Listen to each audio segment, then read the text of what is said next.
Hello friends, आप सभी घर पर अच्छे होंगे उम्मीद करता हूँ।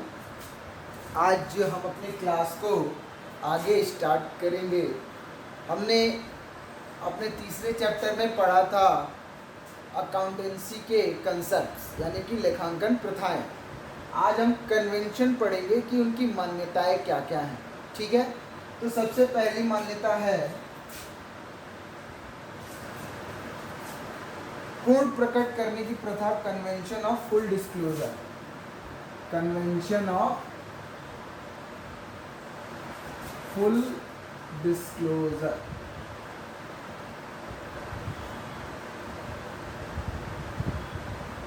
इस प्रथा को शुरू करने से पहले जरा समझ लेते हैं कि प्रथाएं क्या होती हैं। प्रथाएं मतलब कि जो पीढ़ी दर पीढ़ी पीछे से चली आ रही है और उसको एक एक पीढ़ी अडॉप्ट करती है, अपनाती है और उस प्रकार से कार्य करती है। लेखांकन की प्रथाएं भी कुछ ऐसा ही चीज़ें हमें सिखाती हैं। वो ये कि लेखांकन में कार्य करने के कुछ तरीके एकदम सटीक है, सीमित है और उसी अकॉर्डिंग काम करना है, वो होना ही चाहिए। ये प्रथाएं बताती हैं। लेखांकन प्रथाओं में जो सबसे पहला है वह है कन्वेंशन ऑफ फुल डिस्क्लोजर, पूर्ण प्रकट करने की प्रथा। पूर्ण प्रकट से तात्पर्य क्या है कि जो भी व्यवसाय में लेन देन या सौदे होते हैं उनसे संबंधित सभी तथ्य, सभी महत्वपूर्ण तथ्य लेखापालक को उस सौदे का सभी महत्वपूर्ण तथ्य प्रस्तुत करना चाहिए। ये है पूर्ण प्रकट करने की प्रथा। इसके आगे अगर हम देखें तो दूसरा है रूढ़िवादी प्रथा, कन्वेंशन ऑफ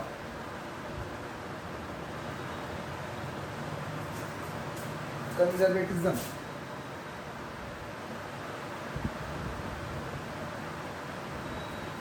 रूढ़िवादी प्रथा क्या है? रूढ़िवादी प्रथा ये कहता है कि लेखांकन में जब भी कोई भविष्य में हानि होने वाली हो तो उसे आप आज के ही समय में रिकॉर्ड कर लीजिए कि हाँ, मुझे इतने पैसे का लॉस हो सकता है। उसके लिए आज से ही प्रावधान बनाना, एक इंतजाम करना शुरू कर दीजिए अगर आपको लगता है कि भविष्य में ये हानि होने वाली है तो। इसी के विपरीत रूढ़िवादी प्रथा ये भी कहता है कि अगर आपको लगता है कि भविष्य में कोई किसी प्रकार का लाभ होने वाला है तो उसका इंतजाम आज नहीं करना है, जब वह लाभ हो जाएगा तभी आपको उसका रिकॉर्डिंग, लेखांकन करना है। रूढ़िवादी प्रथा यही बतलाती है। यानी कि व्यवसाय में होने वाले लॉस को पहले रिकॉर्ड किया जाता है, चाहे वो हुआ हो चाहे न हुआ हो, लेकिन जब लाभ हो जाएगा तभी हम उसको रिकॉर्ड करेंगे। आगे आते हैं तीसरी प्रथा पर, जिसका नाम है कन्वेंशन ऑफ मटेरियलिटी।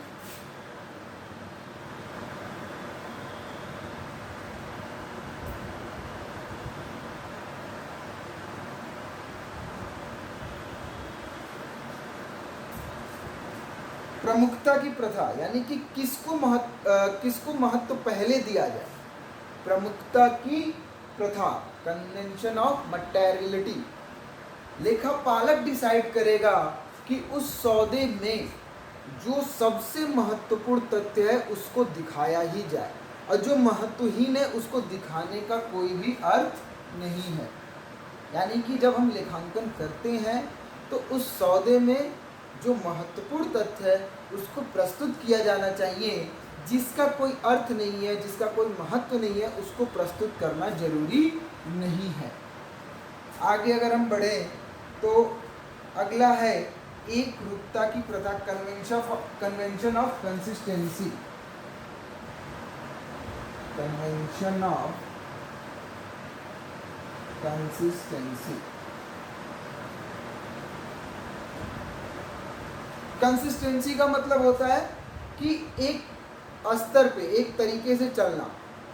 तो समरूपता या एकरूपता की प्रथा इसको हिंदी में कहते हैं। अगर हमने लेखांकन में कोई पद्धति अपना ली, हमने पद्धति अपनाई कि हमें इस प्रकार से ह्रास संपत्तियों पर लगाना है, इस मेथड से ह्रास संपत्तियों पर लगाना है। हो सकता है ह्रास का जो मेथड है वो आपने पढ़ा ना हो, क्योंकि अभी तो 11 स्टार्ट हुआ है, तो हराश लगाने की कई सारी पद्धतियाँ होती हैं। अब व्यवसाय ने लेखांकन में हराश लगाने की जो पद्धति अपना ली, उसकी कंसिस्टेंसी होनी चाहिए कि हाँ वो चल रहा है, उसी अनुसार हम हर साल हराश लगाएंगे। यानी लेखांकन की पद्धति एक रूप होनी चाहिए सभी चीज़ों के लिए। अगर एक रूप नहीं होगा तो फिर हम सही लाभ हानि व्यवसाय का प्रदर्शित नहीं कर सकते हैं।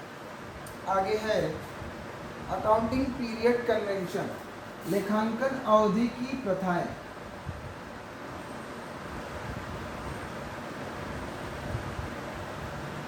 कन्वेंशन ऑफ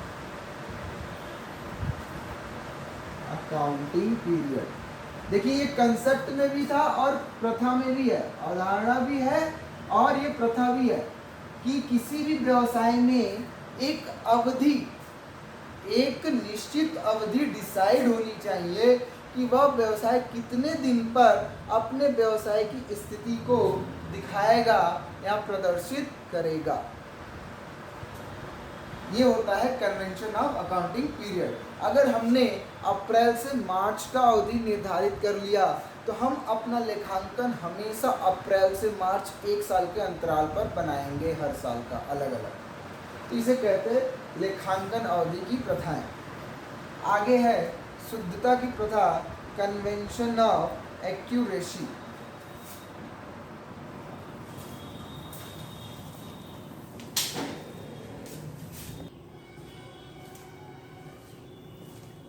हाँ, तो जो नेक्स्ट है हमारा वो है कन्वेंशन ऑफ एक्यूरेसी।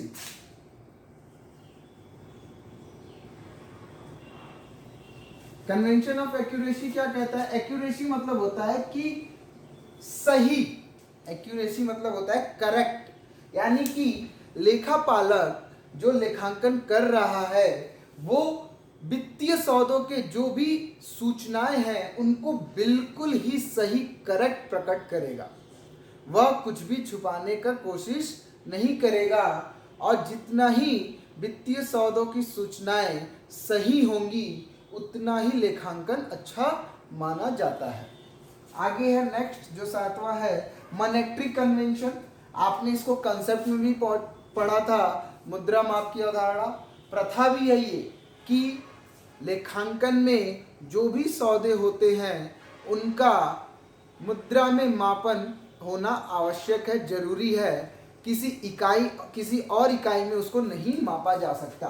नेक्स्ट हमारा कन्वेंशन था monetary convention.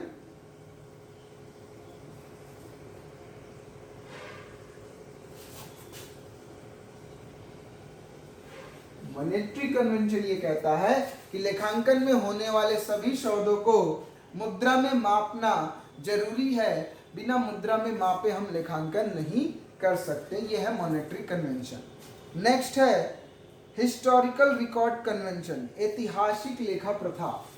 Historical record convention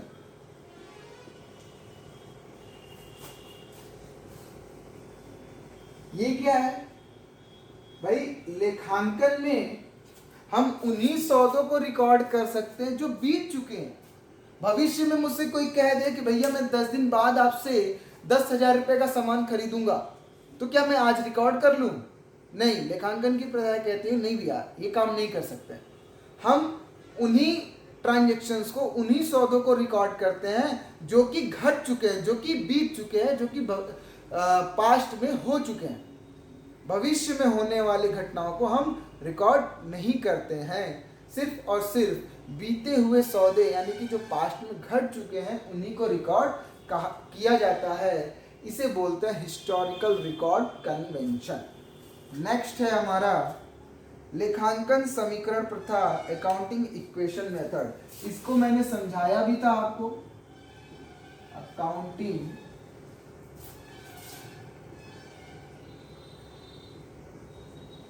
equation method.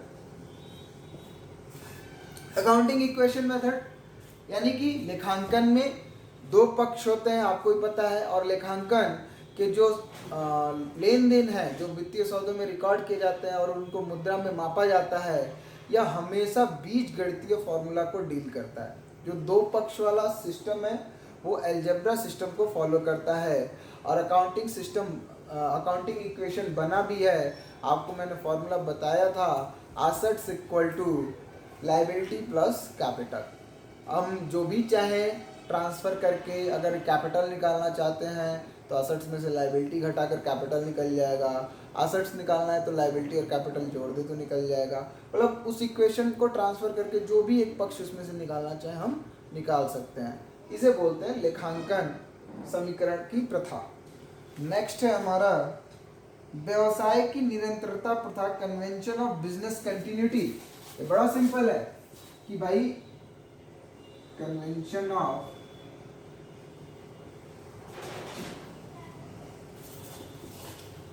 Business continuity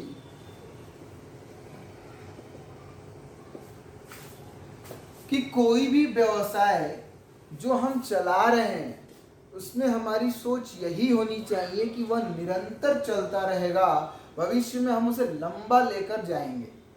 यह मान के नहीं व्यवसाय शुरू किया जाता कि 2 साल चलाएंगे फिर बंद कर देंगे। इसलिए कोई भी व्यवसाय जब शुरू किया जाता है तो उसमें ये हमारी सोच होनी चाहिए कि वह निरंतर और लंबा चलेगा। इसके बाद कानून की मान्य प्रथा है, रिकॉग्निशन ऑफ लॉ कन्वेंशन। ये बड़ा सिंपल है कि जो कानून के द्वारा मान्यताएं, जो नियम कानून बनाए गए हैं, लेखांकन में उन नियम कानून को लेखापालक को मान्य करना पड़ेगा, मानना पड़ेगा और उसी के अकॉर्डिंग काम करना पड़ेगा। इसे बोलते हैं कानूनी मान्य प्रथाएं। आज हमने तीसरे चैप्टर में जो हमारा सेकेंड टॉपिक था अकाउंटिंग एंड अकाउंटेंसी कन्वेंशन, लेखांकन तथा लेखाकर्म की प्रथाएं, उन 11 प्रथाओं का मैंने चर्चा कर दिया आपके सामने। और मैं इसको लिख देता हूँ। 11वां जो है कन्वेंशन ऑफ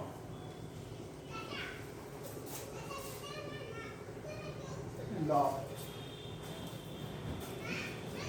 ठीक है। इसके बाद एक छोटा सा टॉपिक रह जाएगा, वह है लेखांकन तथा लेखाकर्म की मान्यताएं।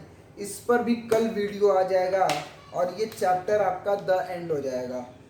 और इसके बाद मेरी कोशिश ये रहेगी कि इन तीनों चैप्टर पे आपको एक छोटा सा टेस्ट हो जाए और फिर चौथे चैप्टर की हम शुरुआत करेंगे। तो आज के लिए इतना काफ़ी है। मैंने जो आज पढ़ाया उसका आपको फ़ोटो भेज दूंगा और आप नोट्स बुक से देखकर बना लोगे। आप जितनी जल्दी हो सभी बुक्स ले लो, क्योंकि बिना बुक्स की पढ़ाई करना मुश्किल हो जाता है। क्योंकि कब तक मैं आपको फ़ोटो डालकर भेजता रहूँगा, इससे काम चल नहीं पाएगा। इसलिए आप कोशिश करो कि आप बुक्स कहीं ना कहीं से इंतज़ाम कर सको। थैंक यू, आज के लिए इतना काफ़ी है।